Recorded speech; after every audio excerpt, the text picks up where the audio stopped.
Hey, the next goal with this front end is to display the wallet info from the back end. Let's start by introducing state into this component. The state of a component is a map-like data structure that can continually change its keys and values while the component is presented in the app.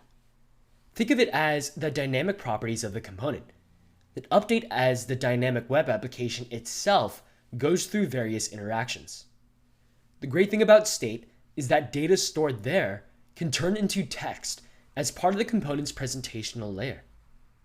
We can add state to the component in the app through a new class property, which its syntax is a little different in terms of attaching something to the class, but it goes like this: directly add the keyword and then set it equal to something as if it was a variable directly within the block. The state is going to be an object to begin with. Okay, now this syntax of directly declaring a variable within the class is called, again, the class property syntax of JavaScript. It's a newer syntax though, so to enable it, we're going to have to install a few plugins for support. To demonstrate why these plugins are exactly necessary, go ahead to the command line. Well, there you are. If you fire the npm run dev command, immediately you're going to see an error just like so, and I'll rerun npm run dev so that way we can see it fresh. But essentially, we're going to get this error that, yep, it says experimental class properties. This syntax is currently not enabled. So what do we have to do? Well, we have to enable it through installing a few Babel plugins and a few configuration libraries called Babel presets. Overall, Babel is this library that has the ability to transpile code with new JavaScript features just like this to equivalent older versions of the same JavaScript code.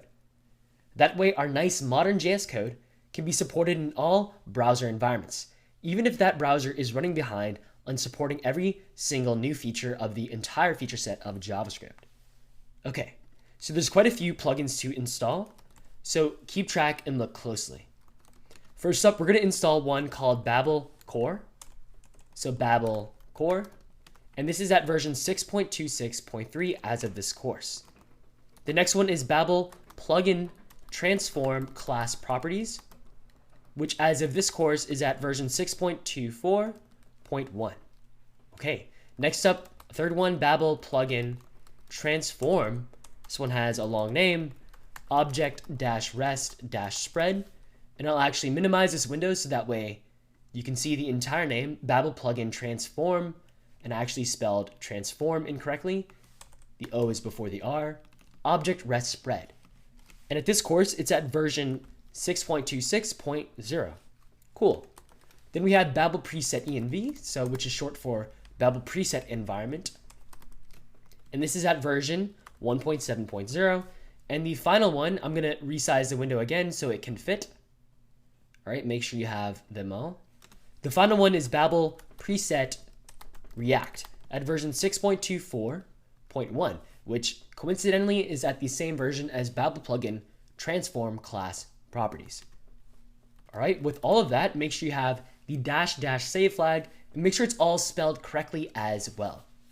Okay, there you are. So this will make the plugins available as well as the presets. To fully configure Babel though, we still need to provide some extra configuration. It won't recognize the code in these libraries right away as soon as we use Parcel. So this extra configuration is going to come in the form of a Babel RC file, and RC stands for run commands. So overall, Babel RC is Babel run commands. So let's add this Babel RC file, and this is going to be a hidden file in the project. And let's put it at the root of the project. And to recognize a hidden file, we have a dot. So overall, it's .babel RC.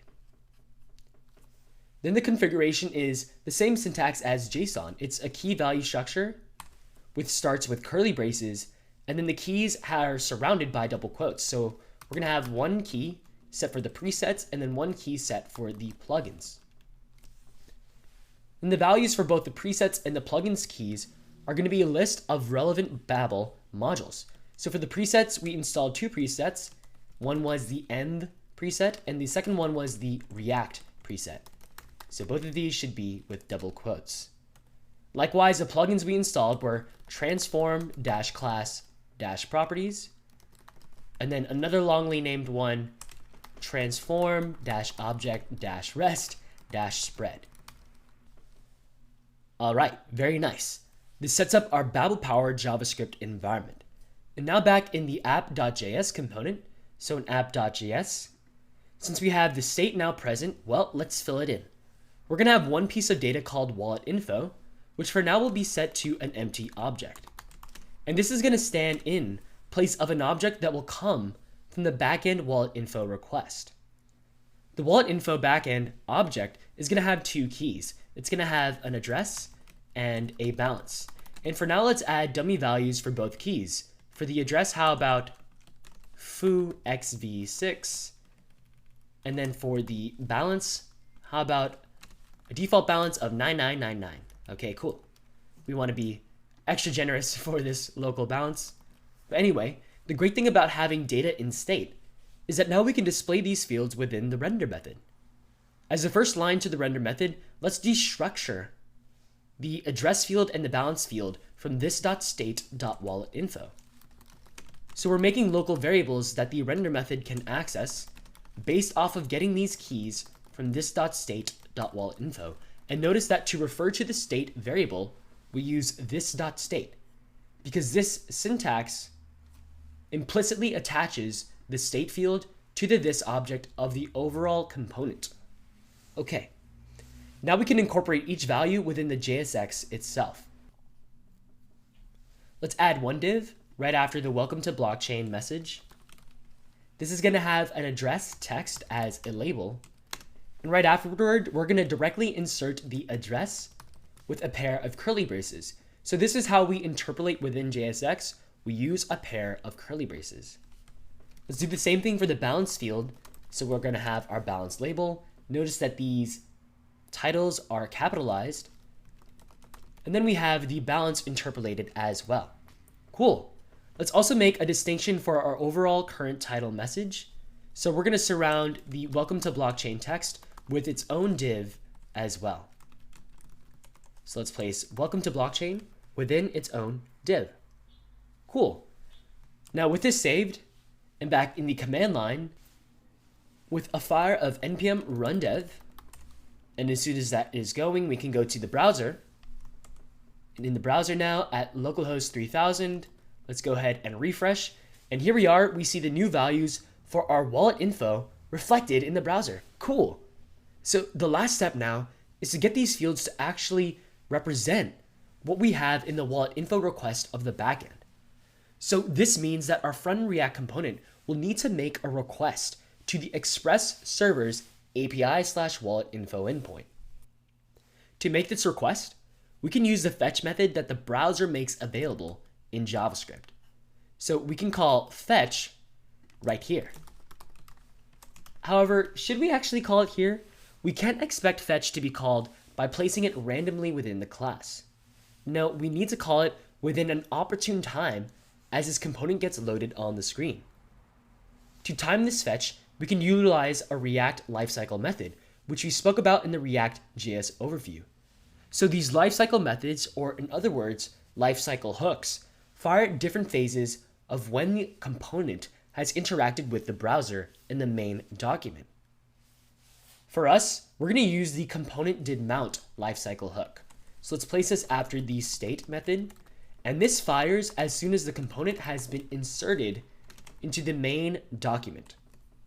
Now, the reason that this lifecycle hook is handy is that this allows us to run the request without having to block the presentation from appearing to the user within the render method. So let's place our fetch method within component.didMount. Now, allowing the user to see this is not a huge deal when the component is so small, but this would be a huge advantage for larger applications that need to load a ton of content in as short of a time as possible.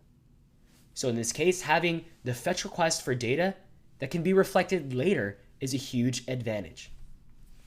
Okay, the fetch method itself takes an argument of the URL to make a request for within a string. And in this case, it's the http://localhost 3000/API/wallet info request on the same origin, mind you. The fetch method itself is implemented as a JavaScript promise. Promises allow JavaScript to stand in for an eventual value, so it's the perfect use case for a request. After all, the result of the request should change the application, but it shouldn't stop the application from running if the request is taking a while. Therefore, a stand-in promise works great. To consume a successful promise, we use a .then handler. So .then, we attach the function itself right after the fetch method. The .then handler is chained after the fetch promise, and it itself takes a JavaScript method, so a callback, as its own parameter. The callback function within here will automatically be populated with a response object as its parameter. And for now, let's log what this looks like. Let's have a console.log as the result of the callback. This is going to have a response string, so that way we can identify the response object that we're going to log as well. All right, so once you have this change, go ahead and revisit the application, refresh, and in terms of appearance, everything looks exactly the same, but we're interested in the console, which is the thing that we added as new. And you're going to notice that there's this giant response object within here. And the result might not be exactly what you were expecting. Even if you go to this body field, it's a readable stream. What we might have been expecting and what you really wanted was the return JSON from the wallet info request. But what we get is a bunch of meta information about the nature of the request itself. Now, luckily the status is 200, which means a successful GET request within HTTP. But what we really want is, if you look at the prototype of the object and you keep scrolling down, eventually you're going to find this JSON function. And this looks promising because our backend API wallet info request does indeed return JSON. So instead of console.logging the response, let's instead do an inline return of response.json, the method. And you'll notice that JSON itself also returns a promise. So we handle it by chaining another .then handler right after. And again, this takes its own callback, but the parameter to this one is going to be the JSON itself. And as a result of this, well, let's console.log a JSON message along with the JSON object payload. Cool. So after this save, make sure you have the change, and then back in the application, give it a refresh. And this time what we see is an actual object response with the address, which is rather long, but indeed that's the address of the local wallet, and then the balance of the wallet. And now this wallet hasn't made any transactions or received anything yet, so it's going to have the starting balance of the overall application. All right, this is awesome. So the very, very last step is getting this data to actually appear in the component. So this means that we want this data to appear in the state object. To update the state, React gives us this cool this.setState method. So this.setState takes in an object with keys representing each field of the state you want to update.